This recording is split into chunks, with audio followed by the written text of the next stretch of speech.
on s'est livré à plusieurs pratiques. D'autres ont fait des bains, s'attendant à expérimenter la réelle liberté. D'autres sont soumis à des travaux spirituels, d'accord, qui les a conduits à jeûner pendant 10-15 jours. D'autres se sont mis à dormir par terre pendant des mois.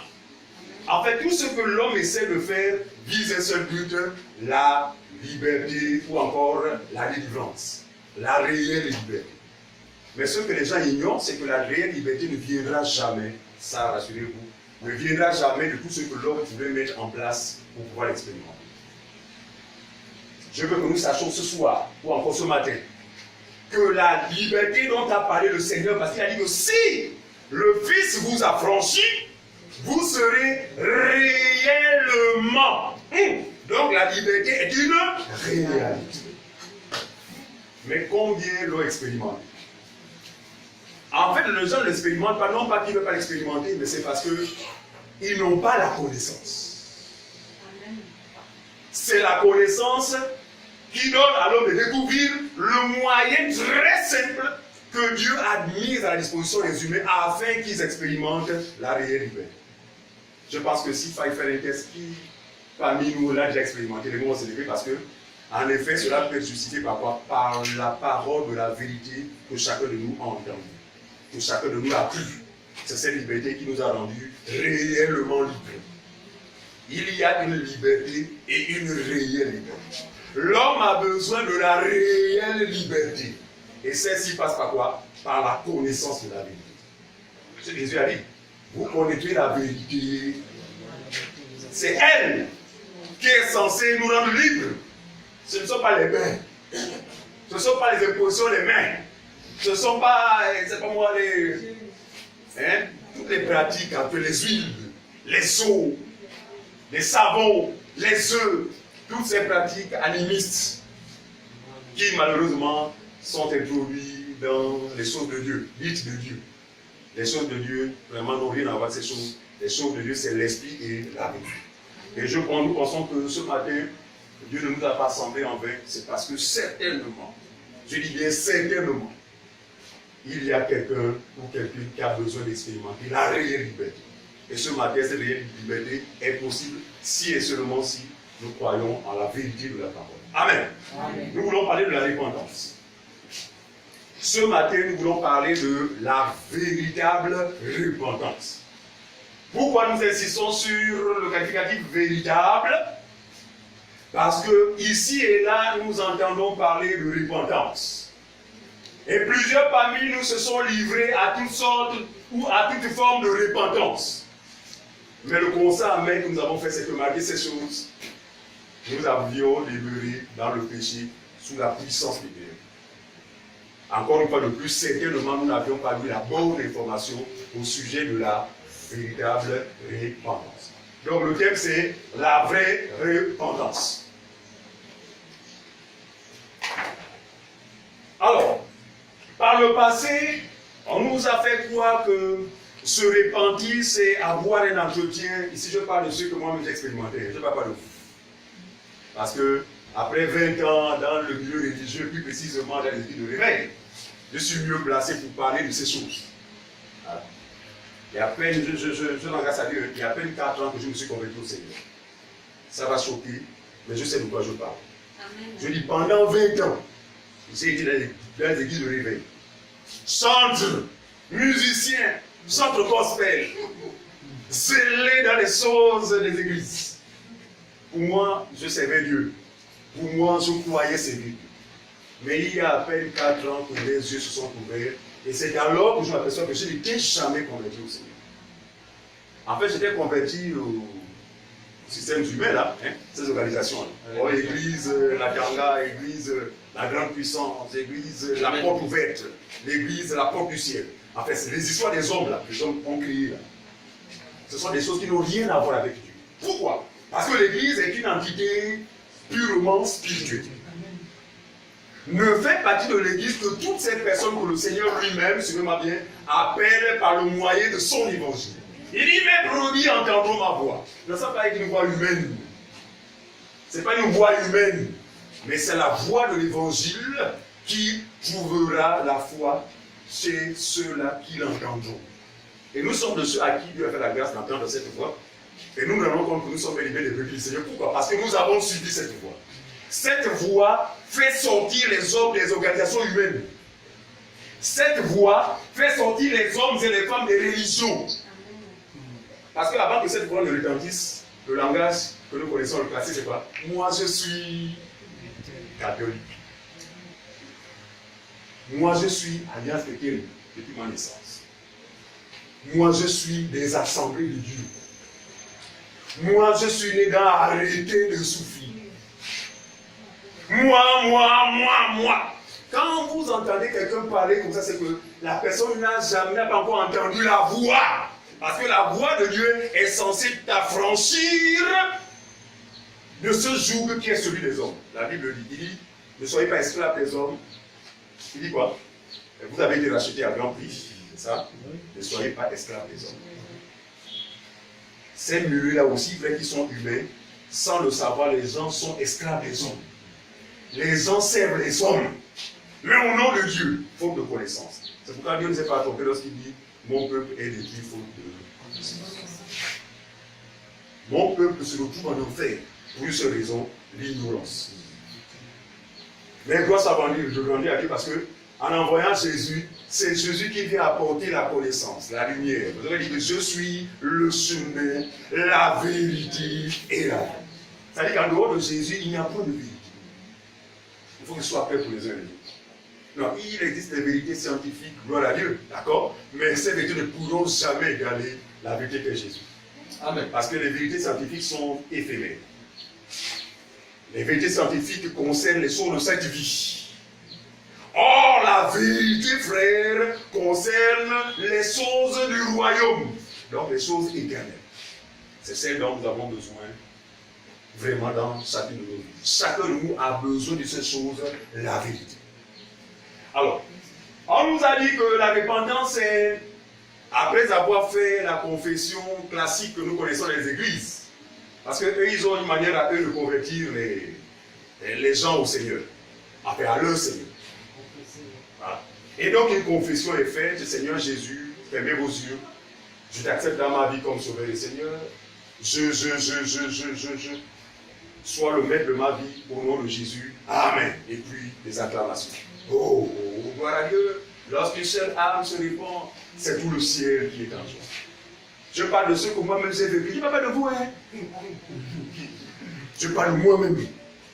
Et là, on a une fausse assurance. En fait, une assurance qui ne trouve aucun fondement dans la Bible, et puis on se dit on est sauvé. Et suite à ça, on est exposé à un travail appelé entretien avec l'homme, qui vous proposera en échange de votre réelle liberté une confession qui va consister à énoncer dans une feuille, c'est pas dans un cahier, parce que moi c'est assez fort, c'était un cahier. Une feuille ne pouvait contenir toutes mes bêtises depuis mon enfance. Voilà, merci frère. Et en effet, c'est ça. Ah, il connaît parce qu'on a été des sectes dangereuses comme ça. On était ensemble. Et là-bas, justement, c'est la condition. On ne peut pas être membre de ces sectes-là sans avoir fait un cahier de péché. Et ce cahier, vous avez le temps justement de vous souvenir. Ouais. Vous devez vous souvenir de tout ce que vous avez posé comme acte mauvais depuis votre naissance. Très bien. Et si vous avez oublié, allez vous enseigner auprès de vos parents. Et j'ai vu plusieurs de nos frères voyager, effectuer des voyages, aller à l'autre pays, aller consulter les grands-parents, en vue de quoi? D'obtenir des informations qui, selon eux, permettront la réelle délivrance. Ah! Une démarche qui n'a rien à voir avec ça, parce que Jésus a dit que la délivrance dit quoi? Vous connaîtrez la vérité. Il n'a jamais dit que voyager, aller consulter les parents. Donc imaginez quelqu'un qui va en là, attirant sur quelque chose, un cadeau. Pour une œuvre de ténèbres, faute de connaissance. Et après que ce cahier, selon nous, ait été justement ficelé, nous avions l'obligation de le remettre à un dirigeant direct qu'on appelait le faiseur de disciples. Ouais, vraiment, les hommes sont compliqués. Faiseur de disciples. Et puis, ce cahier, justement, un travail devait être fait, on devait allumer un grand feu. Un feu. Et donc chacun devait justement se prononcer par rapport à ce cahier. Oh, moi, par rapport à ce que j'ai fait là, au nom de Dieu, je m'en sépare au nom de Jésus. Je ne me suis plus jamais au nom de Jésus. La malédiction qui est liée à tout ce que j'ai fait là, au nom de Jésus. Et puis on prend ce cahier, on le jette dans le feu. Ouais, très bien. Donc pour eux, une fois brûlé, vous êtes réellement libre. Mais je m'apercevais que malgré ce cahier brûlé, je demeurais esclave de la puissance du péché et de l'ignorance. Ça veut dire que la solution ne se trouve pas dans cette pratique. Dans nos assemblées encore, on vous dit non, écrivez sur des papiers, tout ce que vous avez fait, d'accord? Et quand vous viendez à l'assemblée, vous trouverez une croix en bois de koumé. Voilà, une croix. Et là, vous prendrez, parce qu'on aura tout prévu, on aura un marteau et des pointes, vous prendrez, n'est-ce pas, c'est celui-là, vous allez la trouver sur le bois. Et enfin, vous serez réellement libre. Et la liberté va dans le sens de la prospérité sociale.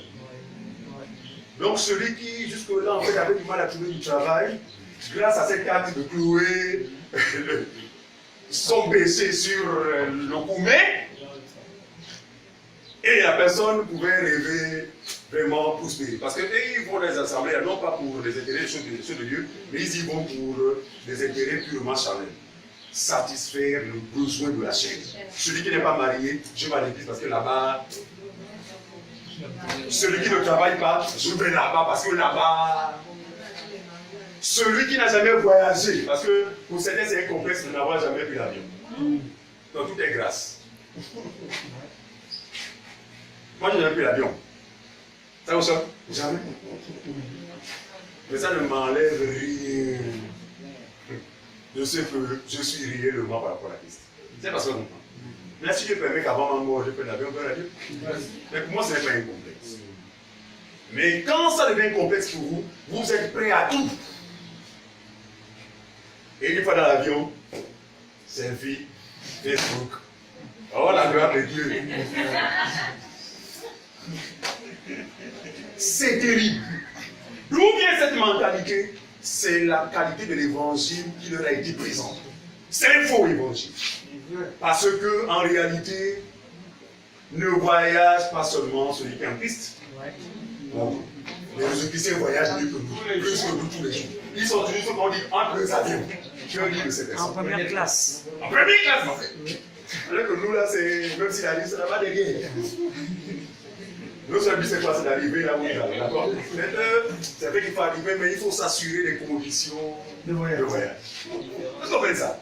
Donc, pour dire que, en ce qui concerne les choses de cette vie, il n'y a pas lieu de nous glorifier. D'ailleurs, on nous dit que si c'est en cette vie seulement que nous espérons dans le Seigneur, alors nous sommes les hommes les plus malheureux.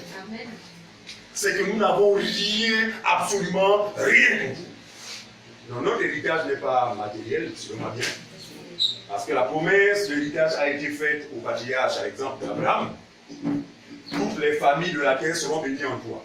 Et cette bénédiction, rassurez-vous, n'est pas matérielle, cette bénédiction n'est pas charnelle. Mais c'est la réelle bénédiction qui se traduit par ces quelques mots de la part de l'apôtre Paul lorsqu'il dit en Christ Jésus, nous sommes bénis, si vous m'en bien, de toutes sortes, donc d'une variété de bénédictions en Christ dans les lieux célestes. En fait, tel est notre héritage. Et nous en sommes conscients. Amen. Parce que quand tu es conscient, ok, vois-tu, gloire à Dieu, mais sans plus. C'est ce qu'on comprend. Mari ou femme, gloire à Dieu, mais sans plus. Quoi encore? Maison à pas construire, gloire à Dieu, mais sans plus. Pourquoi? Parce que tu sais que selon la promesse du Seigneur, rien de ce qui existe sur la terre subsistera lorsque sa colère va se déchirer. La Bible dit même les immeubles. Regardez, aujourd'hui on est bébés. Quand on voit les immeubles pousser ici et là, oh vraiment, quel pays se développe mieux que notre pays. Oui, mais sache que malgré le développement, il arrivera un temps où tout viendra faire.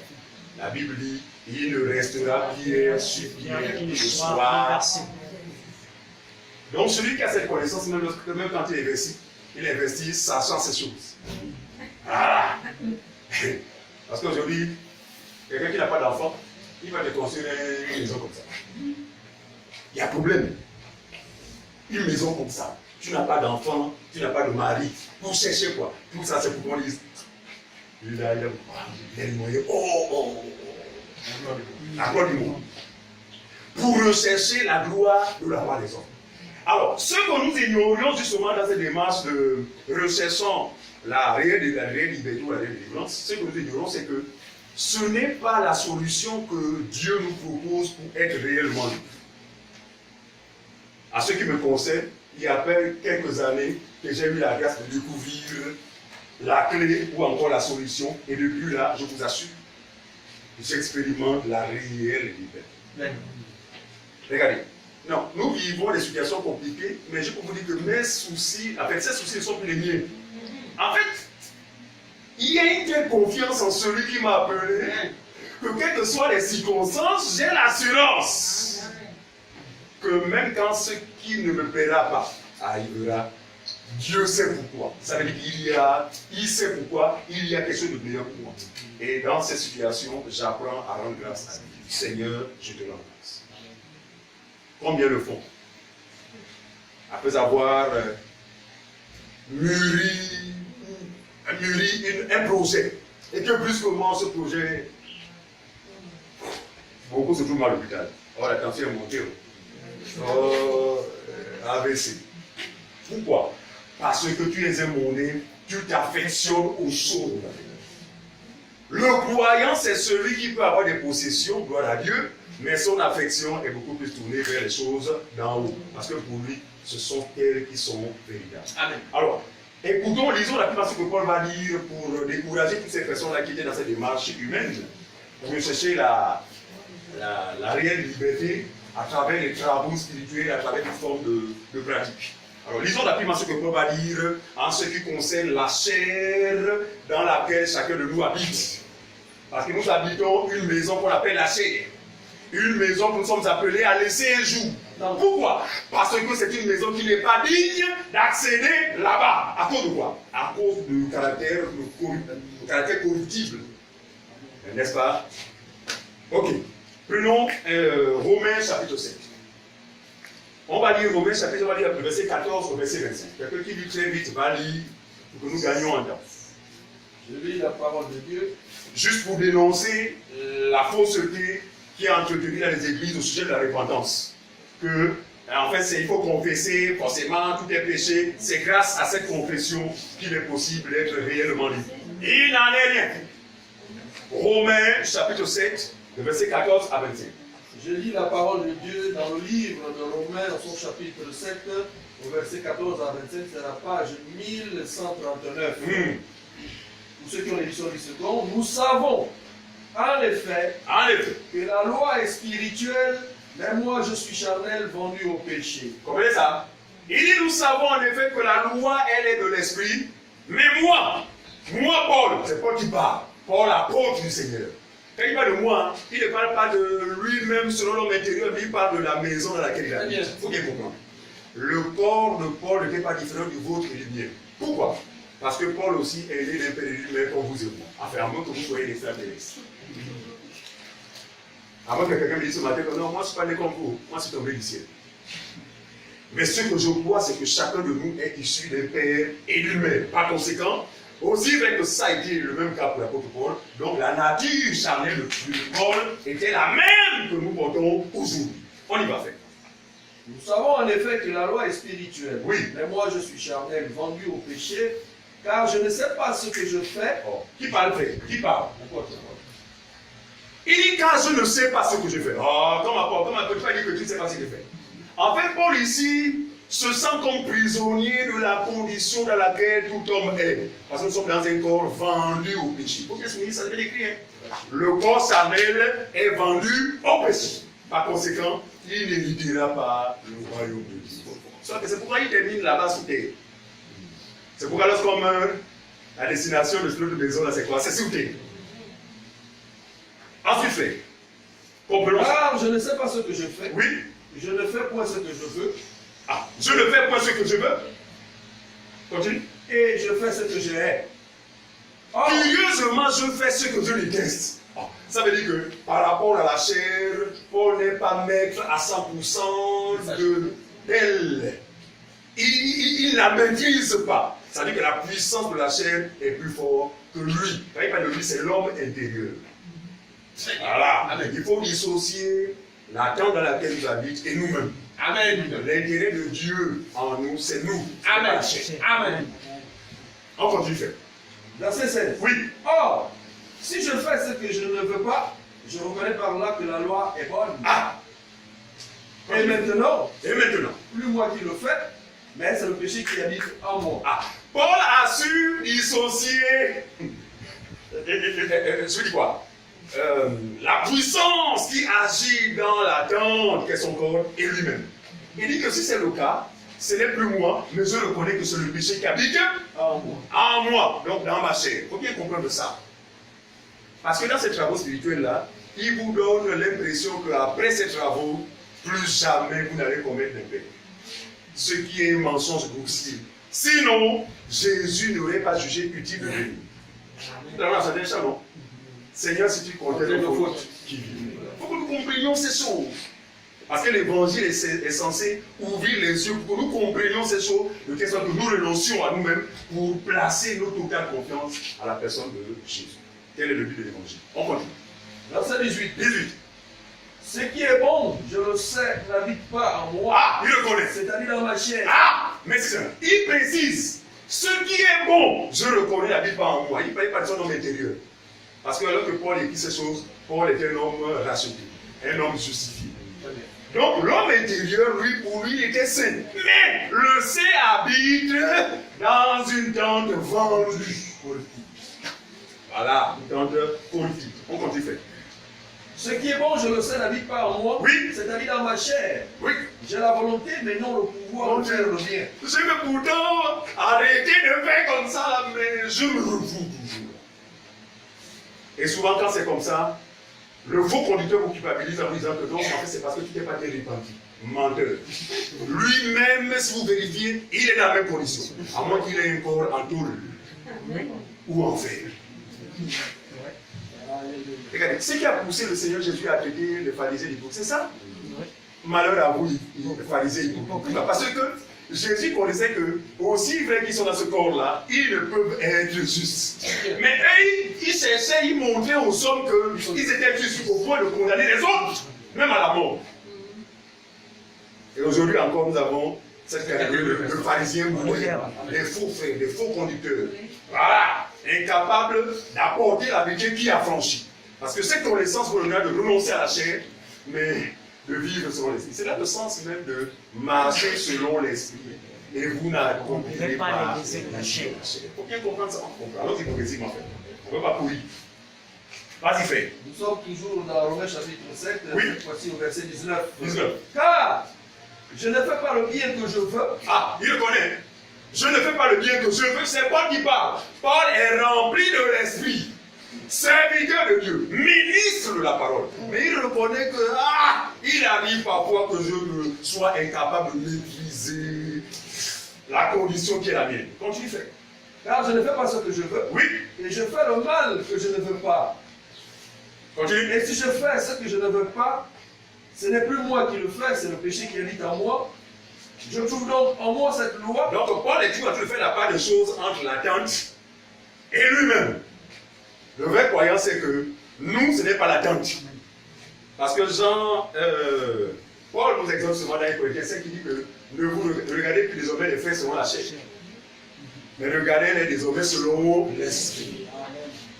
Parce que si vous regardez les faits selon la chair, inévitablement vous récupérez les hic. Même nous qui parlons aujourd'hui, parce qu'on n'est pas mieux que l'apôtre Paul, c'est lui qui est notre Père, c'est lui qui nous enseigne. Mais le Père reconnaît que de ce côté-là, la chair a subi vraiment une mauvaise, une mauvaise condition. Mais il doit s'en rendre à Dieu parce que Paul a eu la grâce de se dissocier de la chair. C'est-à-dire que quand il parle de moi, il ne fait pas allusion à la chair. Parce qu'il ne se reconnaissait plus en la chair. C'est lorsqu'il était sous la loi qu'il se reconnaissait en la chair. Affranchi de la loi, il se reconnaissait désormais selon l'esprit. On y va faire. Verset 21. Oui. Je trouve donc en moi cette loi. Quand je veux faire le bien, le mal est attaché à moi. Oui. Car je prends plaisir à la loi de Dieu selon l'homme intérieur. Merci Seigneur. Car je prends plaisir à la loi de Dieu, non pas selon la chair, mais selon l'homme intérieur. Ensuite, Mais je vois dans mes membres une autre loi qui lutte contre la loi de mon entendement. malgré cette attitude, mais je sens une puissance qui agit dans mes membres. Donc, à savoir son corps. Comment tu fais? Et qui me rend captif à la loi du péché qui est dans mes membres. La loi du péché est où? Dans mes membres. Pas en lui. La loi du péché est dans mes membres, mais pas en nous. Je parle ici de ceux qui ont eu la grâce d'être sauvés. Très bien. Amen. Ceux qui ont été affranchis du péché. Parce que le vrai croyant a été affranchi du péché. Il est libre par rapport au péché. En fait, il n'est plus redevable par rapport au péché. Très bien fait. Verset 24. Oui. Misérable que je suis. Regardez, il va reconnaître. Il est misérable par rapport à quoi? Par rapport à la chair. Regardez, un croyant doit se voir misérable par rapport à la chair. Cela va l'éviter à rechercher la justice par ses propres œuvres. C'est pas ce que je comprends. Regarde, quand quelqu'un réalise que par rapport à la chair, là, je suis misérable, tu ne peux plus te mettre dans une démarche de plaire à Dieu par rapport à ta façon de faire. Parce que tu auras compris que dans la chair, je suis misérable, incapable. Continue, faire la conclusion. Misérable que je suis. Oui. Qui me délivrera du corps de cette mort. Qui me délivrera du corps de cette mort? Grâce soit. Qui me délivrera? Dans ces conditions, finalement, qui peut me délivrer du corps de cette mort? Savez-vous que, en dehors de la réelle liberté que vous avez expérimentée, il reste encore une étape. C'est quoi? C'est la séparation totale et définitive avec ce qui fait notre faiblesse. Et Jean va dire, ce que vous serez n'a pas encore été manifesté. Mais lorsque cela sera manifesté, vous verrez le Seigneur tel qu'il est. Autrement dit, vous aurez la même nature, plus de chair. Ici, il fait allusion à quoi? Pour certains, le jour de leur mort, en effet, c'est la fin.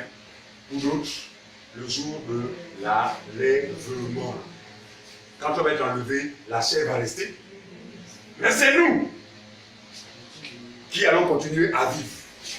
C'est pas ce qu'on comprend. Qui me délivrera de ce corps de péché? Mais gloire soit rendue à Dieu. Vas-y. Grâce soit rendue à Dieu.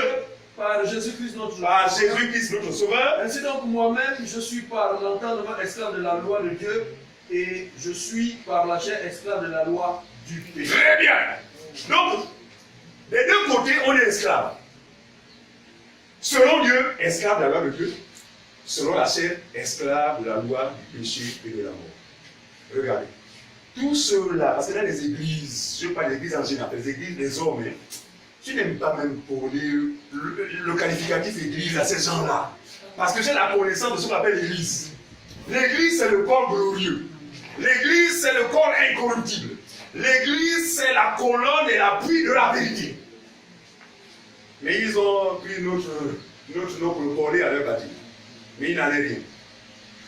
Dans ces endroits-là, je vous assure, les conducteurs, comme tout le monde, convergent dans une direction. C'est quoi? Ça m'aider ceux qui les écoutent à quoi? En fait, à pratiquer la loi de Dieu selon la chair. Tu sais, ma soeur, hein, si tu n'arrêtes pas de fumer, tu n'iras pas au ciel. Je ne sais pas de ceux que j'ai entendus par le passé. Pour aller au ciel, une condition. C'est vrai que tu as accepté Jésus, mais ça ne suffit pas. Il faut d'abord abandonner le vol, il faut d'abord abandonner ceci. Je veux bien. Mais ce que les conducteurs ignorent, c'est que j'habite une maison qui est vendue. Regardez. Parce que souvent, après cette déclaration, il conclut par... Parce que, attention, l'enfer existe. Vous savez que même sans avoir été en enfer, quand on en parle, ça fait peur. Voilà, en fait. Non, là-bas, vraiment, il y a des cris. Là-bas, c'est Noé, feu chauffé à combien de degrés Celsius. En fait, on vous terrorise. Et après cette information, il n'y a pas de choix. Non, moi, je vais accepter Jésus. Tu acceptes pour fuir le feu. Tu ne crois pas, tu n'acceptes pas parce que tu es convaincu de ce que tu as écouté, mais parce qu'il faut esquiver le feu. Regardez.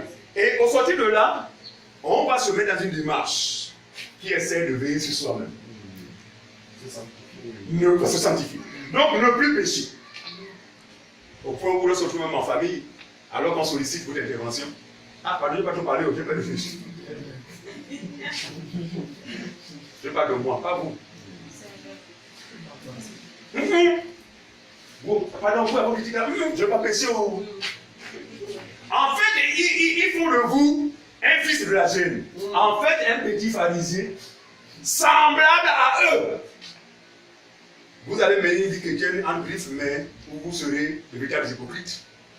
Parce que quand bien même quelqu'un ne va plus fumer, ce qui est une bonne chose pour la santé, il faut le dire, hein? Ah, on connaît ça aussi. Quand bien même quelqu'un va s'abstenir de l'impudicité, ce qui est une bonne chose aussi pour notre santé. Parce que plusieurs sont morts à cause de l'impudicité. Plusieurs ont été fusillés même à cause de l'impudicité. Très bien. Mais ce que les gens ne comprennent pas, c'est que, en réalité, Dieu en nous connaît exactement la faiblesse qui est le partage de tous les humains à cause de leur chair. Mais il dit en nous, néanmoins. Oh, quel amour. Amen. Et quand il habite en nous, c'est quoi? C'est pour vous amener désormais, suivez-moi bien, à vivre sa vie. C'est-à-dire que ce n'est plus vous, mais c'est maintenant lui. On l'a dit. Ce n'est plus moi qui vis, mais c'est Christ qui vit en moi. Autrefois, c'est nous qui te demandons, à partir d'aujourd'hui, il faut que dès minuit, dès minuit, il faut que je me. Ça, c'était avant. Mais après la conscience de la vérité, Christ nous donne de prendre notre place. Notre place, c'est où? C'est derrière lui. Non, c'est en lui. Et il faut en lui, la base de son asile mort certaine. Mais qui vit désormais en nous, c'est lui. Donc, suivez-moi bien. Le bon comportement que le croyant pourrait mener, parce que forcément, il va mener un bon comportement, je ne peux pas le dire de cela. Forcément, il aura un témoignage qui va mener le long, va dire, ah, je connais lui là par le passé, mais vraiment, c'est ça. Très bien. Mais cela ne viendra pas de vous. Cela viendra de celui qui habite désormais en vous. La manifestation de sa vie sera tellement abondante en vous que votre vie prendra une autre tournure, mais qui ne vous défait pas des insuffisances liées à la chair, à 100%. Il faut bien comprendre ça. Si Paul qui est rempli le connaît, comme une fois nous autres, bien qu'il était aussi rempli de l'esprit. Donc nous sommes conscients que c'est pourquoi le Seigneur, dans sa sagesse, tu vois bien, n'a pas jugé utile de sauver l'homme sur la base de nos actes. Parce que s'il le faisait comme disait le frère ce matin, Satan allait être l'homme le plus heureux. Je t'ai eu. Satan allait se glorifier. Je t'ai eu. En quoi tu m'as vu? Quand tu m'as vu là-bas, il y a combien de personnes? 0. Mais chez moi, tout le monde est avec moi. Gloire soit à Dieu. Le Seigneur a mis en place une nouvelle justice qui ne dépend nullement de nos œuvres, qui ne dépend nullement de nos intentions, mais qui dépend de son intervention. Et Philippiens, Éphésiens chapitre 2, verset 8 à 9. Éphésiens 2, 8 à 9. Éphésiens 2, verset 8 à 9. Page 1185, ou 8 secondes. Car c'est par la grâce que vous êtes sauvés, par le moyen de la foi, et cela ne vient pas de vous, c'est écrit, c'est le don de Dieu. Le frère est en train d'inventer ou bien c'est écrit sur vos Bibles? Papy s'invente ou c'est écrit noir sur blanc? Frère, reprends les Dieu. Car c'est par la grâce que vous êtes sauvés. C'est quoi la grâce? C'est quoi la grâce? Définition de la grâce rapidement. C'est quoi la grâce? Voilà, cadeau. Parlez simplement cadeau. Un cadeau. Parce que souvent, même les cadeaux même. Parce que souvent, le cadeau se mérite. En général, non. J'offre mon cadeau à ma fille parce qu'elle a eu le bac. Récompense. Mais c'est un don immérité. Faveur, nous n'avons rien fait, mais Dieu, dans son amour, a décidé de nous faire grâce. De nous faire miséricorde. Il dit, vous êtes sauvés par la grâce. Car c'est par la grâce que vous êtes sauvés, par le moyen de la foi. Non, par le moyen de votre capacité à bien vous comporter. Parce que c'est ce que tous les pharisiens enseignent. Ils disent que votre salut dépend de votre façon de vivre. Ah! que ces pharisiens me montrent quelqu'un sur la terre qui vit parfaitement dans la chair. Qui me montre un seul. Sinon, Paul n'aurait pas dit, il n'y a même pas un seul juste. Tous sont égaux. Tous sont pervertis. Il parle de tout. Il parle et des juifs et des non-juifs. Donc le monde entier est sous la puissance du péché. Qui me montre un seul en qui il n'y a pas de reproche dans la vie de la chair?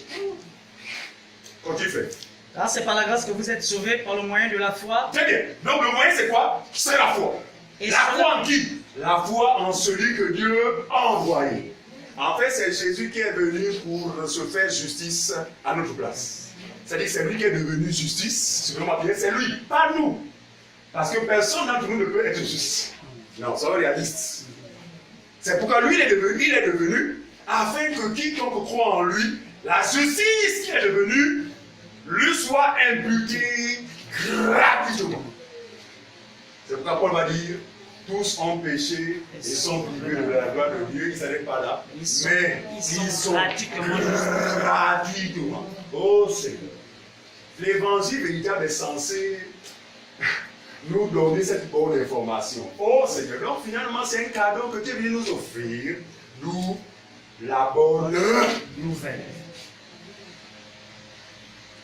Non, tout le monde, je vais mourir là. Je suis à chaque fois angoissé d'entendre des gens qui sont très zélés. Non, très zélés. Oh non, là, on a monté là, mourir pour l'évangéliser. Et quand la personne est complètement ignorante. Donc tous les risques là, cadeau. Arriver devant les gens, c'est emporter l'aller en croix. C'est-à-dire qu'en fait, aller entretenir les ténèbres des gens qui les assaillent. Ils ont l'esprit des assaillissent. On dit ténèbres, bien ténèbres. Dis-moi, comprends le français. Vous comprenez mon langage? Au lieu d'apporter la lumière à ces gens-là, au contraire, ils viennent encore en truc. C'est-à-dire qu'en fait, les plonger davantage dans les ténèbres par leur prétendu évangile. Parce que l'évangile véritable est censé amener l'homme à renoncer complètement à ses œuvres après s'être rendu compte de son incapacité à plaire à Dieu par ses propres péchés. Continue, frère. Et cela ne vient pas de vous. Ah, c'est bien écrit. Il dit que ce salut ne vient pas de vous. C'est le don de Dieu. C'est le cadeau de Dieu. Ce salut, c'est le don de Dieu. Ensuite. Ce n'est point par les œuvres en fait que personne ne se glorifie. Donc, on a bien inventé. Que les autres vérifient. C'est bel et bien ce qui est écrit sur vos Bibles. Il dit ce n'est point par les œuvres afin que personne ne se glorifie. Ah. Mais curieusement, dans ces histoires-là, il y a des gens qui se glorifient. Oh, moi je me sanctifie, ça fait déjà 3 ans. Ah, c'est que tu es ignorant. Oui.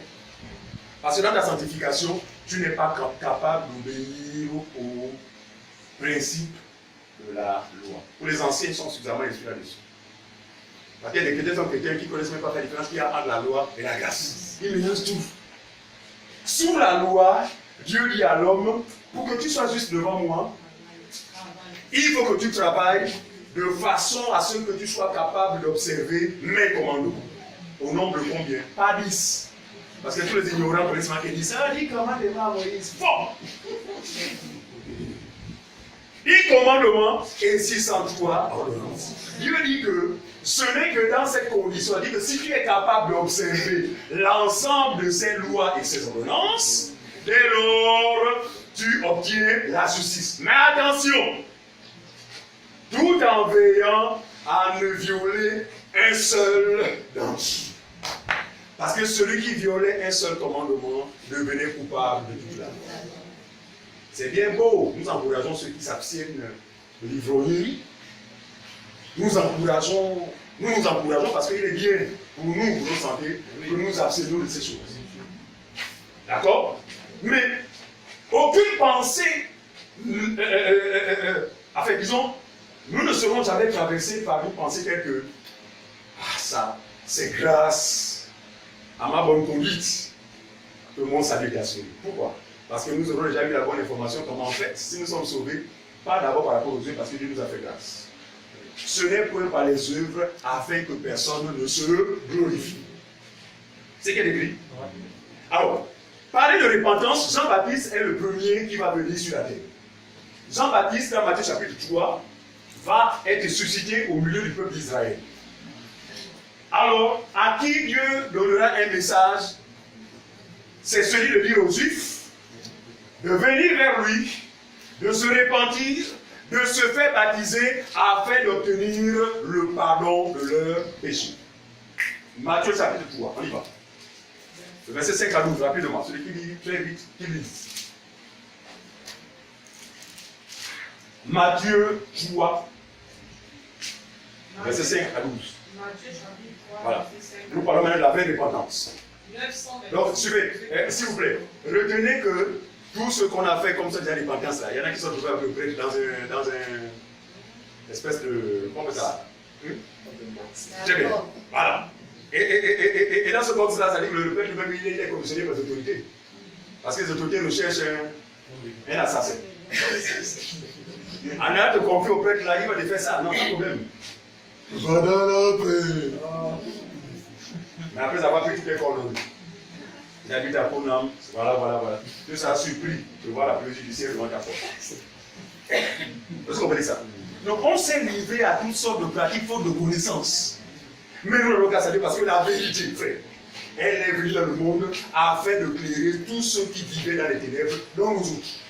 Parce que nous connaissons que nous vivions dans les ténèbres. Moi, frère, je pataugeais dans les ténèbres. Mais la grâce me fut accordée d'en sortir aujourd'hui. Je peux voir différemment les choses. Grâce à Dieu. Ensuite, on y va. Donc, Matthieu chapitre 3, le verset 5 à 12. Les habitants de Jérusalem, Oui. la Judée de tout le pays des environs du Jourdain, Puis le pays des environs du Jourdain, ils se rendaient auprès de lui. ils se rendaient au Père de sang. Et confessant leurs péchés, ils se faisaient baptiser par lui dans le feu. Regardez. du Jourdain. Confessant leurs péchés, voilà un passage qui a été une occasion de chute pour tous les religieux aujourd'hui. Ils vont vous dire non. Mais ceux qui venaient vers Jean confessaient leurs péchés. Mais nous comprenons ça autrement. Et pour nous, leur démarche se justifie dans la mesure où tout Israël est sous la loi.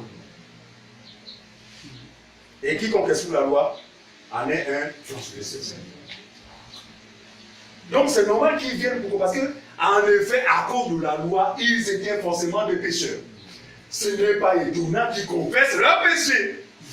Ce qui n'est plus le cas pour le croyant. Celui qui est en Jésus, celui qui a eu la grâce de croire en Jésus, ne peut plus être dans la même démarche. Pourquoi? Parce que ses péchés ont été pardonnés. Combien de fois? Une seule fois. Dieu voudra-t-il s'en souvenir? Non. Loin de là. Il dit qu'il ne s'en souviendra plus d'un seul péché en vous. Et Jean, pour le vent, nous dit clairement, il va dire que celui en qui la semence de Dieu demeure ne pêche pas et ne peut pécher. Quels sont ces chrétiens qui chaque jour après chaque réunion, avant chaque réunion, bien-aimé, alléluia! Alléluia! Il t'amène 3 fois. Avant de commencer, on va demander à Dieu pour nos péchés, parce que vraiment nous savons que nous sommes des pécheurs. Ah! Le pécheur, c'est celui qui ne croit pas.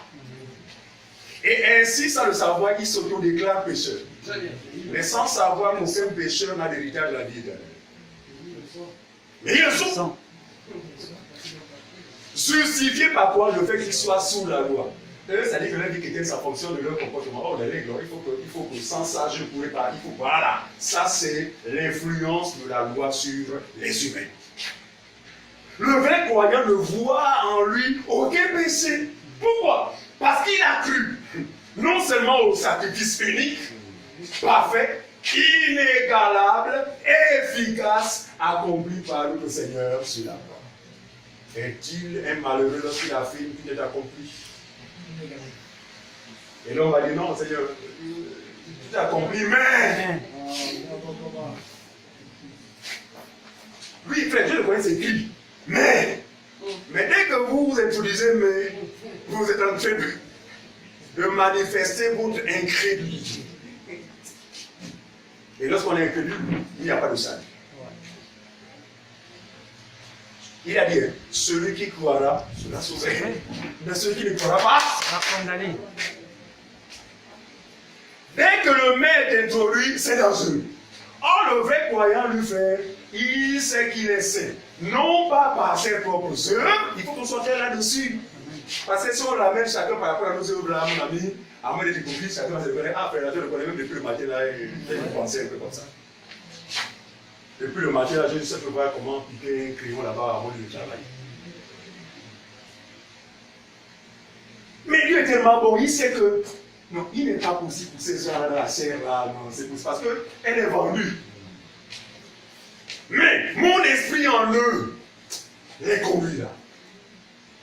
Ce sont ceux qui sont les fils de Dieu qui sont conduits par ces esprits. Continue, frère.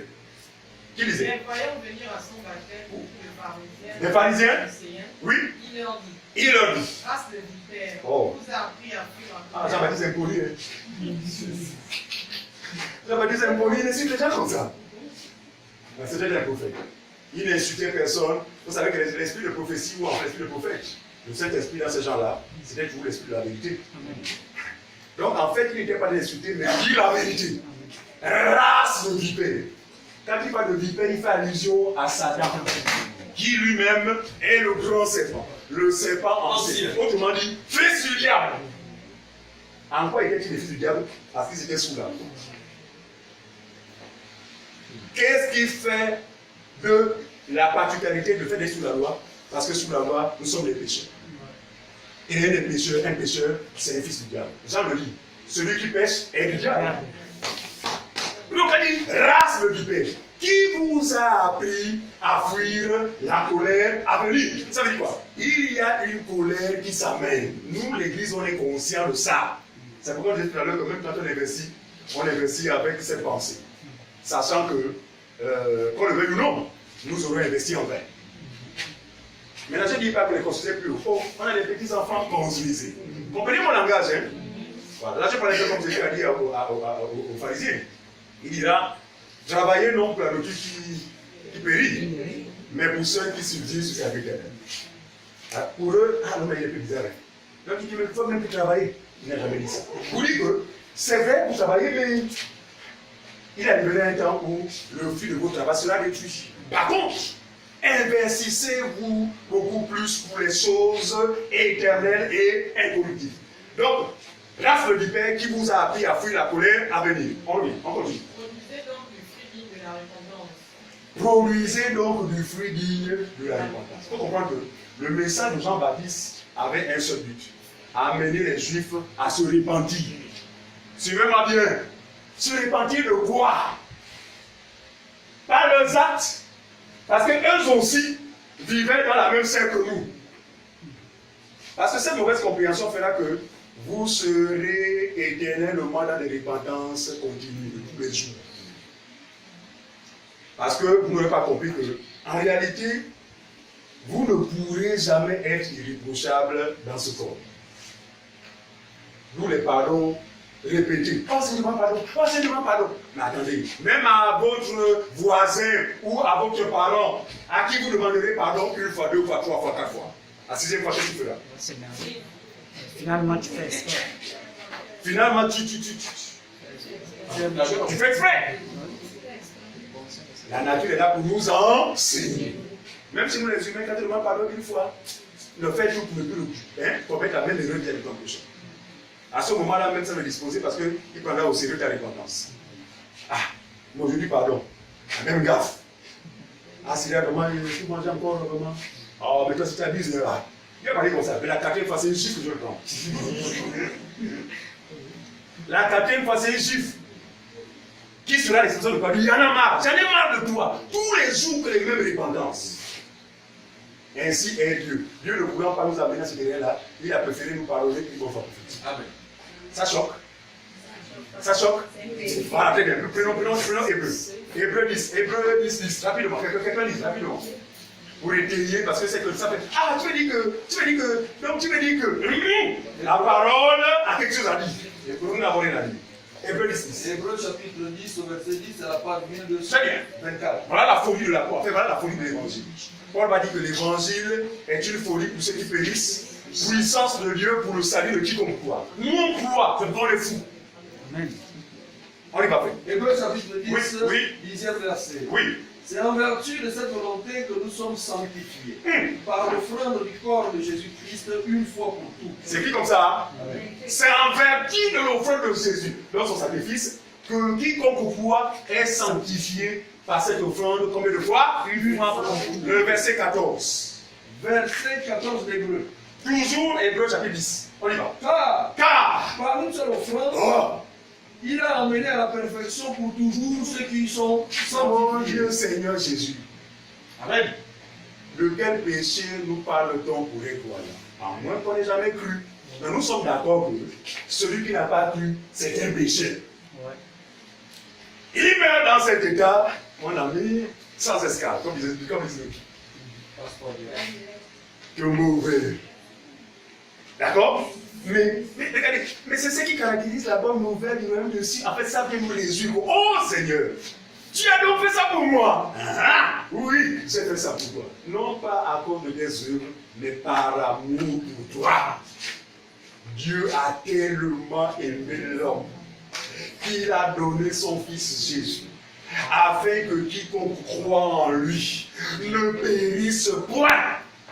Donc pour ne pas périr, il faut croire. Celui qui ne croit pas périra.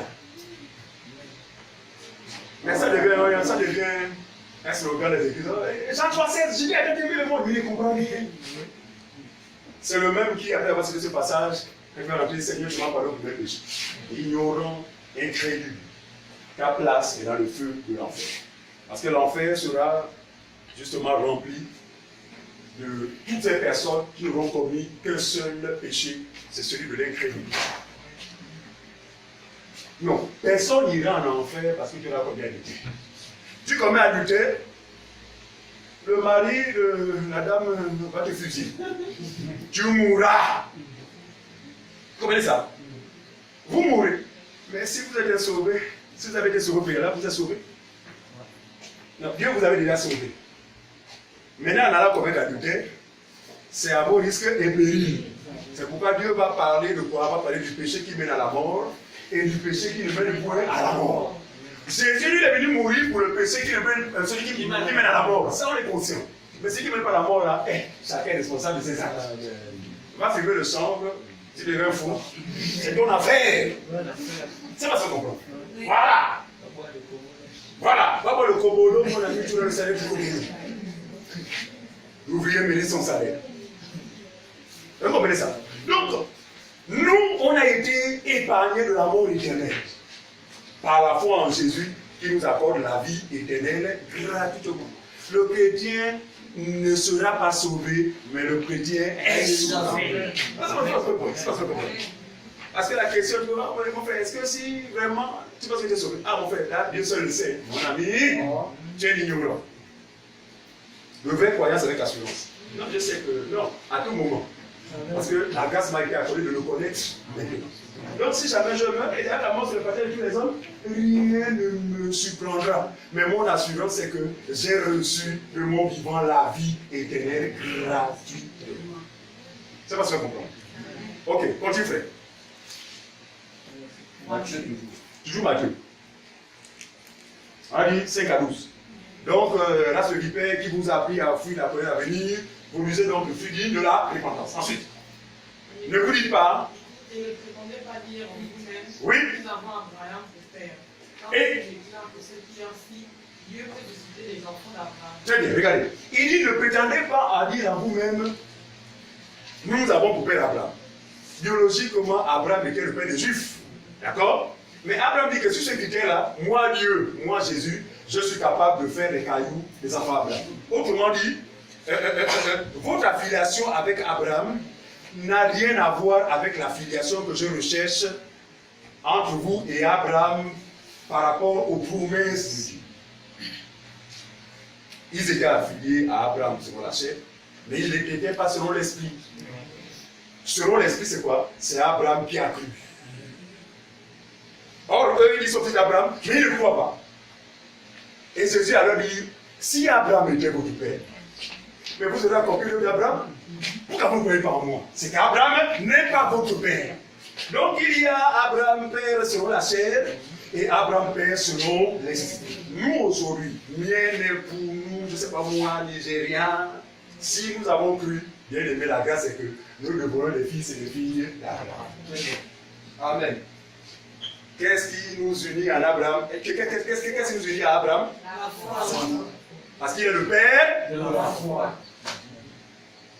Comment Abraham a-t-il obtenu la justice de Dieu? Comment il a été justifié par Dieu? Aidez-moi. Il a fait quoi? C'est tout. C'est tout. Seulement. En effet, l'Écriture dit Abraham crut Et cela lui est fut imputé à justice. Si le Père a fait ça, comment nous les enfants on va faire autre chose que ce qu'Abraham a fait? Là où est notre interrogation. Donc, inévitablement, nous faisons comme papa. De la même manière, Abraham a été justifié par la foi. Nous aussi, nous croyons que nous sommes justifiés par la foi. Sans les œuvres. Romains 3, 28. Quelqu'un m'a dit ça rapidement. Romains 3, 28. Par la foi, sans les œuvres. Romains 3, à partir du verset 28, page 1136. Car nous pensons que l'homme est justifié par la foi sans les œuvres de la loi. C'est qui comme ça? Nous pensons, c'est Paul qui parle. Il dit nous pensons. Et c'est la même passage que nous avons aujourd'hui. Que l'homme est justifié par la foi sans les œuvres. Bonne soit-elle. Donc nous on est d'accord qu'il nous faut avoir un bon témoignage. Mais ce bon témoignage ne pourra jamais nous justifier. Ce qui nous justifie, c'est notre foi en la personne de Jésus. C'est pas si tout le monde comprend. Très bien. Alors revenons sur Matthieu. alors, on a dit que verset combien? 12. Hein? On a vu ça 12. Alors jusqu'à 12. Voilà. Donc la cognée c'était, vous savez, autrefois, avant que les technologies ne soient avancées, tout ce qu'il y a comme technique et tout ça, d'accord? Les gens abattaient les arbres avec une longue scie, d'accord? Qui était tenue par deux personnes de deux extrémités. Donc quand je fais ça, Ulysse là-bas renvoie vers moi. D'accord, c'était comme ça. Les gros arbres, et puis au bout de quelques heures, l'arbre finit par tomber. Et il y avait aussi une méthode chez les juifs, c'était quoi? C'était la cognée. C'était une espèce de grosse hache. Grosse hache qu'on mettait au pied de l'arbre, mais vraiment qui avait une surface suffisamment large. Donc il y avait deux personnes avec des grosses masses, d'accord, qui a tout le rôle. Pendant que je lève, quand tu tapes sur le coin, au fur et à mesure, la cognée au fur et à mesure s'enfonçait dans la profondeur qui fait tomber l'arbre. Donc ici, Jean-Baptiste prend cette image pour dire que la cognée est déjà placée. Ça veut dire qu'actuellement, l'arbre est en train d'être rongé, voilà, en vue de faire tomber. Regardez, cette cognée est placée où? Sur la vie des Écritures. Parce qu'ils seront incapables de produire du fruit. Il dit tout arbre qui ne produira pas de fruit sera coupé et jeté dans les temps de feu. De quel fruit parlait Jean-Baptiste? La foi en Jésus. Donc la repentance que Jean vient prêcher consiste à amener les Juifs à renoncer à la loi pour croire en celui que Dieu avait envoyé. Disons ça, Matthieu chapitre 21. Matthieu 21, verset 22. Matthieu 21, 22. Rapidement. On termine la classe, on a dit, hein? Oui. Voilà. Je vais aller cette fois, ne pas aller au-delà. Matthieu 21. Quelqu'un dit quand je parle comme ça dit que j'ai l'habitude d'aller au-delà.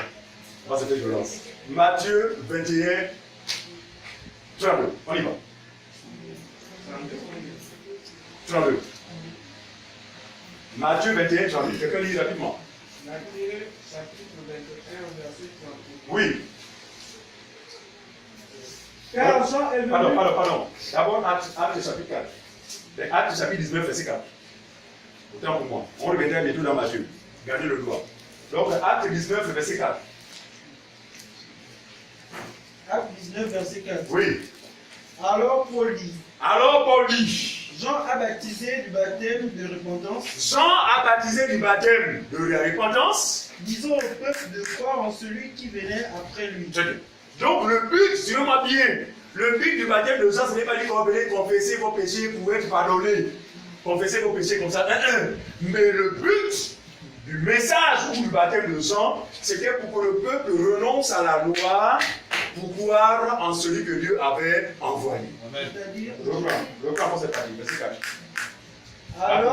alors Paul dit, Oui, Jean a baptisé du baptême de repentance, oui, disant au peuple de croire en celui qui venait après lui, oui, c'est-à-dire en Jésus. très bien.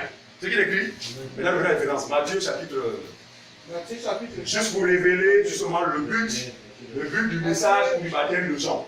Matthieu 21. La vraie repentance. Matthieu 21, 32, on y va. Car Jean est venu à vous dans la voie de la justice. Dans la voie de la justice, Et vous n'avez pas cru en lui. vous n'avez pas cru en lui. Mais les publicains et les prostituées ont cru en lui. Les non-juifs et les prostituées ont cru en lui. Et vous qui avez lu cela, vous ne vous êtes pas ensuite répandu pour croire en lui. Donc la repentance, selon le Seigneur, consiste à faire quoi? À renoncer à ce que nous croyions par le passé pour croire en lui. Autrement dit, qui s'est repenti, c'est le croyant. Non, même sans faire le cahier des péchés, vous êtes repenti. Parce que vous avez compris le sens de la repentance. Se repentir, c'est renoncer. Je prends un exemple. Moi, je pensais avant que pour être sauvé, c'est par rapport à mes œuvres. Je m'y efforçais. Mais quand l'évangile était devenu à moi, je renonçais à cette justice-là. Pourquoi? Donc je me suis repenti. C'est pas ça que je comprends. C'est ça le vrai sens de la repentance. Tu as lu le verset 22, non? Hein? 32, voilà. Vas-y, Marc chapitre 1. Donc après Jean, il va se trouver en prison. Prison qui le conduira à la mort, on n'a pas le temps de lire toutes ces choses. Mais Jésus va être suscité, en effet. Jésus viendra et lui aussi va proclamer le message de la repentance. Donc Marc chapitre 1, verset 14 à 15. Marc 1, 14 à 15. Après que Jean eut été livré, Jésus alla dans la Galilée prêchant l'évangile de Dieu. Prêchant l'évangile de Dieu. Ça, c'est Jésus qui allait dans la Galilée. Faisant quoi? Prêchant l'évangile de Dieu. Ensuite. Au verset 15, Oui. il disait, Le temps est accompli, temps est accompli. et le royaume de Dieu est proche. Repentez-vous et croyez à la bonne nouvelle. Jésus, quand il parle de repentance, ça va dans le même sens. Repentez-vous en faisant quoi? En croyant à la bonne nouvelle. Et la bonne nouvelle, c'est qui? C'est Jésus. Marc chapitre 6, verset 12. Marc 6, 12. Marc 6, 12. Au verset 12. Oui. Ils partirent et ils prêchèrent la repentance.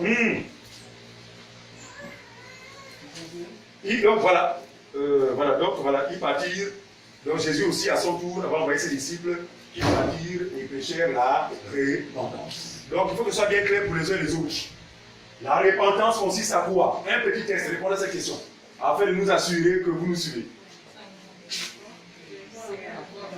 À écrire, à faire le cahier de péché. À dormir par terre pendant 7 jours. À jeûner, à s'acheter des aliments pendant 1 mois, 14 jours selon. Mais il consiste à quoi? Changer d'attitude. Laquelle des attitudes? Voilà. Renoncer à notre propre justice. C'est-à-dire à ce sur quoi nous comptions. Regardez, si quelqu'un comptait sur lui pour sa protection, répands-toi. Parce que de revenir, les maisons sont remplies de bidons et de l'huile d'olive. Dans tous les coins de la maison, de l'huile d'olive. Les murs deviennent brillants. La peinture qui a été mise, c'est une peinture là-haut, mais elle devient huilée. C'est incroyable. C'est-à-dire que Satan a réussi à amener les gens à douter de la parole de Dieu, ou les empêcher à accéder à la vie. Et aujourd'hui, les consciences sont libres. C'est-à-dire l'assurance de se réveiller demain matin. C'est la base de quoi? Parce qu'avant de dormir, j'ai flotté nu dès qu'à l'entrée. Répands-toi. Cette façon de faire démontre la suffisance que tu ne crois pas en Jésus.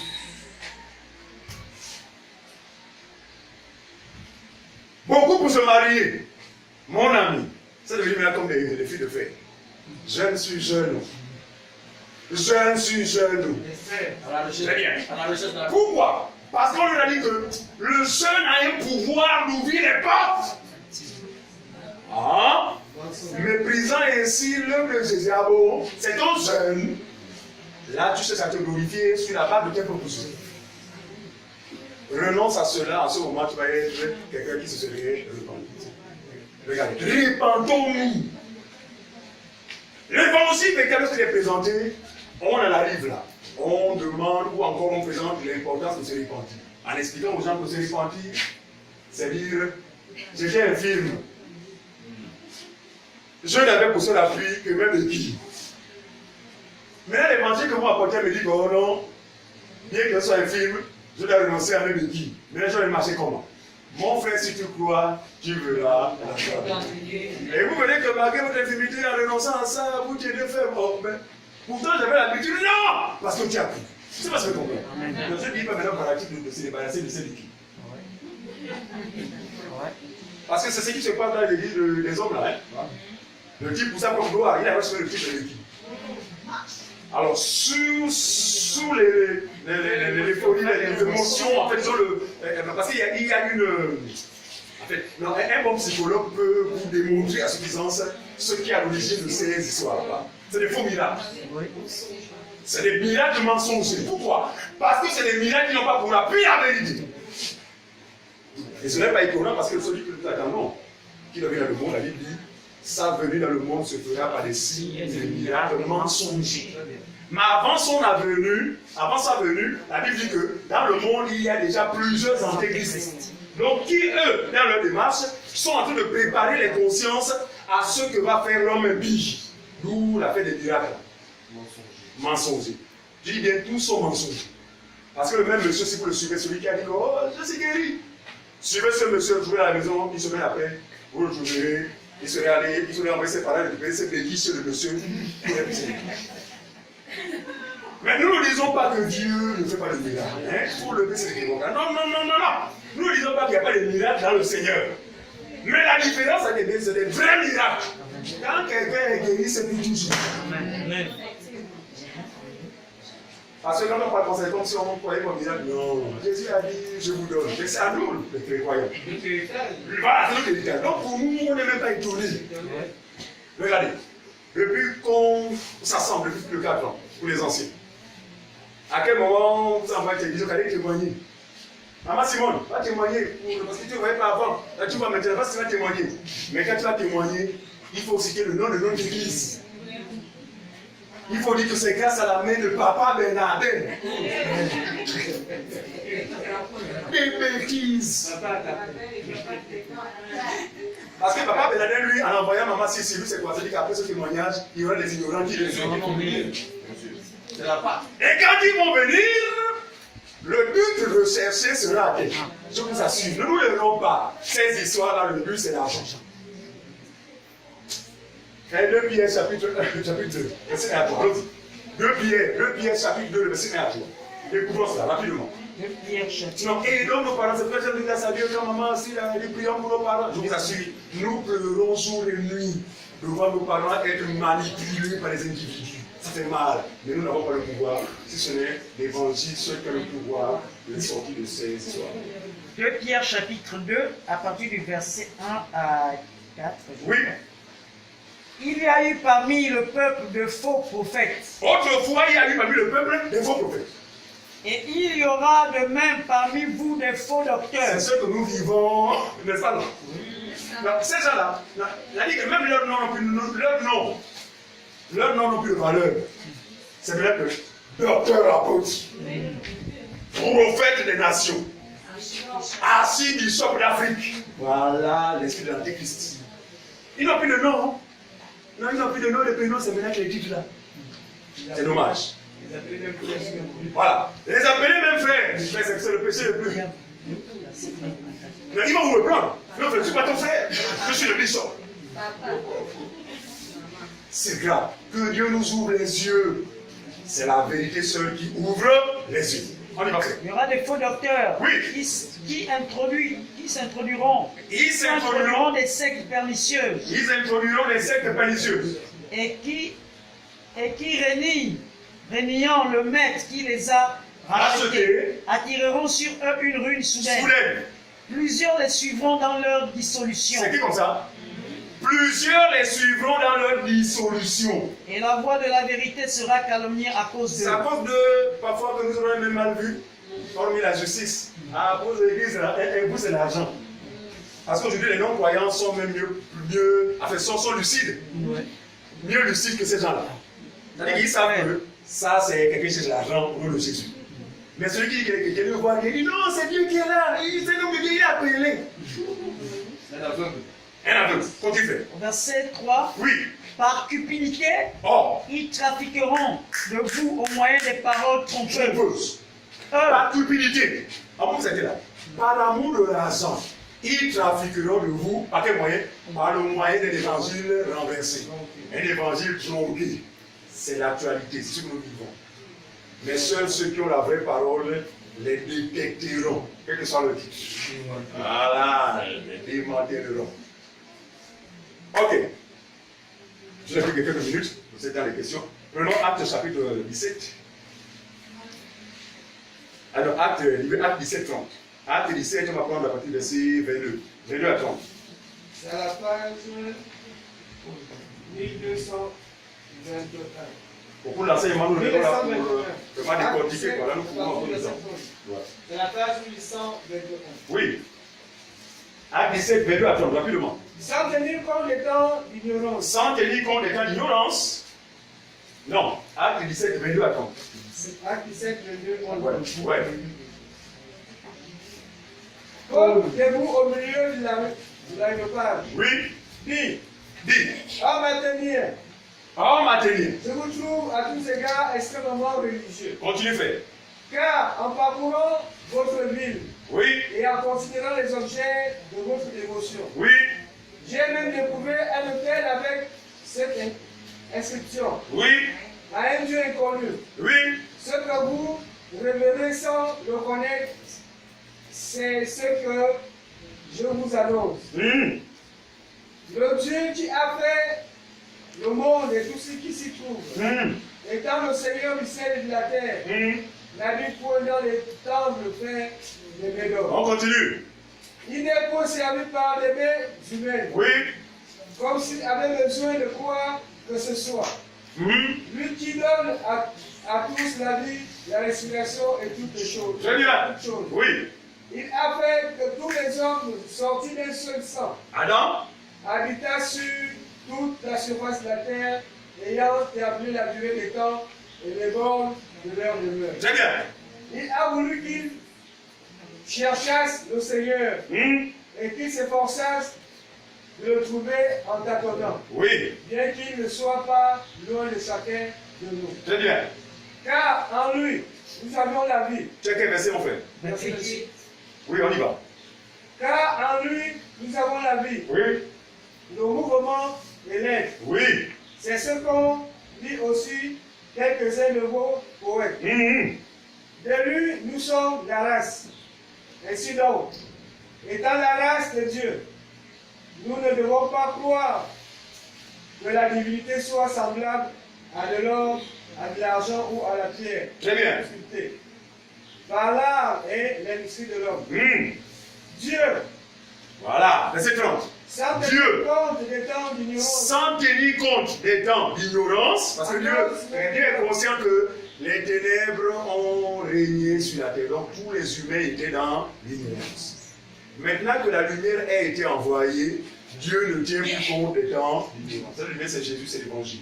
Ensuite, Dieu sans tenir compte des temps l'ignorance, d'ignorance, oui, annonce maintenant à tous les hommes, annonce maintenant à tous les hommes, sans distinction, en tout lieu, qu'il sait à se repentir. qu'ils aient à se repentir. Parce qu'il a fixé un jour où il jugera le monde selon la justice, par l'ordre et qu'il a désigné. On s'arrête là. Parce qu'il a fixé un jour, il jugera le monde selon la justice. Donc le jugement va s'appuyer sur la justice. Autrement dit, ne sera sauvé que celui qui sera juste. Là encore, quand je parlais comme ça, là, quelqu'un dit tout à l'heure qu'on est juste, non? Comment, de quel juste nous parles-tu?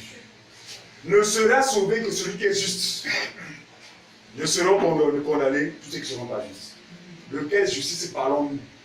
Il ne s'agit pas de la justice liée à nos œuvres, mais la justice que nous obtenons par la foi en Jésus-Christ. C'est pas ça qu'on comprend. Quand nous croyons en Jésus, nous sommes justifiés. Par conséquent, acte à être enlevé, sauvé. La justice ici, ce n'est pas les comportements. La justice, c'est la personne de Jésus. Et d'ailleurs, à lire à la maison, regardez ça, Romains 1, 16, 17, à lire à la maison. Ce passage révèle clairement que l'évangile est censé révéler la justice de Dieu par la foi et pour la foi. Donc la justice de Dieu, c'est la foi. Parce que Jean, Romains 1, 16, 17. Jean, lorsqu'il dit que celui qui pratique la justice est de Dieu, beaucoup de personnes disent que non, disent la justice, c'est faut ne plus mentir. Il a te dire, celui qui croit en Jésus est de Dieu. Celui qui ne croit pas en lui n'est pas de Dieu. Il dit encore autrement. Celui qui a le Fils a la vie. Celui qui n'a pas le Fils n'a pas la vie. D'accord? Alors on va terminer avec ce passage-là, vraiment simple. Acte, on va prendre acte 10. Acte 13, c'est mieux. Acte 13, 38 à 43, on va terminer. Acte Un miracle, j'ai fait 13, l'exploit de terminer avant les temps. Acte 13, verset 38 À 43. 43. Non, il y a tellement à dire, comme on dit, les dimanches, c'est pas que ça. Sachez, Le temps est là, toujours. Oh, les enseignements, on essaie d'être plus détaillés. sachez donc, hommes frères, Sachez donc, hommes frères, que c'est par lui que le pardon des péchés vous est annoncé. c'est par Jésus, c'est par l'évangile que lui est possible à l'homme d'être pardonné de ses péchés. Et que quiconque croit est justifié Tu as par mal lu, frère. Et que quiconque se sanctifie. et que quiconque croit est justifié, De quoi? est justifié par lui de toutes les choses dont vous ne pouviez être justifié par la loi de Moïse. Ah! Regarde. Non, même en recherchant la justice par nos propres œuvres, on n'y parviendra pas. Pourquoi? Parce que forcément, nous violerons toujours un. Et quand tu as donné un, c'est dangereux. Regardez, selon la loi, si ça va pratiquer l'homosexualité, vous le devenez. À cause d'un seul mensonge, vous le devenez homosexuel. Donc il n'y a pas lieu de nous attacher à cette loi-là. Il faut que nous mettions notre confiance en Jésus-Christ. Et en cela, nous serons repentis. Vas-y, frère. Verset 40. 40. Ainsi prenez garde qu'il ne vous arrive Suivez l'exhortation de ce l'apôtre. qui est dit dans les prophètes. Veillez ainsi prenez garde afin qu'il ne vous arrive ce qui a été annoncé par les prophètes. Continue, frère. Voyez Voilà la prophétie. voyez contenteurs. Voilà. Soyez étonnés et Et dispersé. dispersés. Vous Car savez, les prophètes ont parlé de l'évangile qui allait être un scandale. L'évangile véritable disperse les gens. Regardez, non, ne sera dispersé que ceux qui ne sont pas de Dieu. Regardez, l'évangile a deux options. Il attire ceux qui sont de Dieu, mais ceux qui ne sont pas de Dieu, il les disperse. Très bien. Il faut bien comprendre ça. On a déjà essayé ici, n'est-ce pas? Il y a deux semences dans le monde. Jésus en a parlé. Celle de l'autre et la sienne. Donc quand l'évangile vient, si vous n'êtes pas de Dieu, elle va vous scandaliser au point de vous chasser. Combien de personnes n'ont pas eu la grâce d'écouter ces choses? Mais on dit, le jour dit comme ça, Amen. Après ça... Ah! Et quand il parle comme ça, nous ne sommes pas étonnés, nous comprenons que, en fait, c'est certainement pas soit le moment pour la personne, ou la personne n'est pas une brebis du Seigneur. Deux choses peuvent justifier ce fait. Or, il y a des gens aussi qui, par la grâce, les gens de ma soeur Janice, qui, dès que c'est venu, elle était apportée pour l'évangile. C'est pas déjà tous, hein? Non, en général, d'abord, ça pièce, mais elle, c'est le genre, dès que c'est venu, allez hop! Je crains la manquer. Dieu grâce, Dieu fait ses choses comme il veut. D'accord? Voilà. Nous souhaitons qu'il en soit ici pour les uns et les autres. Vas-y, fais, continue. Car je vais faire en vos jours une œuvre. Une œuvre. Que vous ne croiriez pas. Très bien, c'est le scandale de la gloire. Donc le pardon éternel, la vie éternelle. Regardez, chez les hommes là, ils disent que non, tu sais, on peut être sauvé aujourd'hui, hein, mais après le temps de comportement, tu peux perdre le salut. Hein? Non, je dis, cela peut être possible si nous l'avions mérité. Non, si on a mérité le salut, d'accord, on peut être un moment sauvé, mais si nous ne voulons pas sur nous-mêmes, on peut le perdre. Non, le salut est un don, et jamais Dieu s'est repenti de ses dons. Jamais au grand jamais. Dieu ne se répand jamais. C'est pourquoi la nature de la vie qui nous donne, c'est quoi? C'est la vie éternelle. Mais la vie éternelle, comme vous dites qu'elle est éternelle, non, c'est pas éternel. Si tu mens, le salut va t'étudier. Mais il n'en est rien. La Bible dit que le salut est un sceau. En fait, on est scellé de ce sceau-là.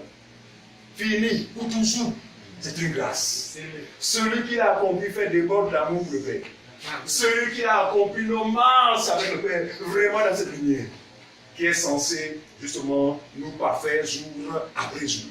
Quand je parle de perfection, ce n'est pas par rapport à l'homme intérieur, parce que l'homme intérieur a été rendu parfait, comme on l'a dit tout à l'heure, pour toujours. Mais une perfection, d'accord, vous savez, vous avez été un menteur. Votre langage, c'était le mensonge. À force d'écouter la parole de la vie, vous vous rendez compte que le mensonge va disparaître. En fait, pas disparaître, je dis quoi?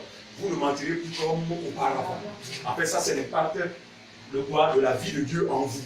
Par exemple, le but de la parole de Dieu, non seulement nous sauver, mais nous parfaire. C'est-à-dire que faire en sorte que les gens du haut reconnaissent à travers l'Église l'infinie grandeur de sa gloire. C'est pas ce qu'on comprend. Voilà. Mais ce n'est pas ce qui nous sauve. Ce n'est pas le bon comportement, le bon témoignage qui nous sauve. Mais le bon témoignage est utile pour un vrai croyant. Voilà. Parce qu'imaginez, c'est l'instance que nous faisons. Nous vous dirigeons, mais si nous n'avons pas un bon témoignage, ça va commencer à dire que mais il parle à les gars, c'est pourquoi nous aussi, en tant qu'assez, nous veillons sur nos témoignages. De façon à ce que notre évangile soit justifié. Voilà. Finissons, fait.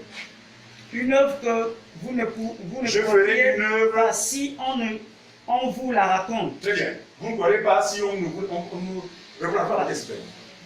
Une œuvre que vous ne croiriez pas si on vous la racontait. Très bien, continue, frère. Lorsqu'ils sortirent, on les pria de parler le sabbat suivant sur les mêmes choses. Très bien. Donc les religieux étaient contents d'entendre les apôtres. Donc ils ont dit non, avant de partir, pardon. Parlez-nous encore, nous on aime entendre les sons du royaume que vous parlez là. Allez, vas-y, frère. Et à l'issue de l'assemblée, beaucoup de juifs et de prosélytes après l'assemblée, suivirent Paul et Barnabas. Plusieurs parmi les juifs crurent et suivirent Paul et Barnabas. Continue, frère. Qui les entretenèrent. Paul qui les entretenèrent, on continue. Qui s'entretenèrent avec eux et les exhortaient à rester attachés à la grâce de Dieu. Ça, c'est la partie que chacun doit assurer dans sa vie, à la rigueur. Après ces choses, après que les apôtres leur aient révélé la grâce, c'est-à-dire que le moyen d'être libre de la puissance de la loi, ils exhortèrent toutes ces personnes qui les entendaient avec quoi? À rester attachés à la grâce de Dieu. Voilà l'exhortation de la question aujourd'hui. Restons attachés à la grâce de Dieu. Que Dieu bénisse sa parole et que celle-ci nous donne de refléter les critères qui sont ceux du royaume. Amen. Amen.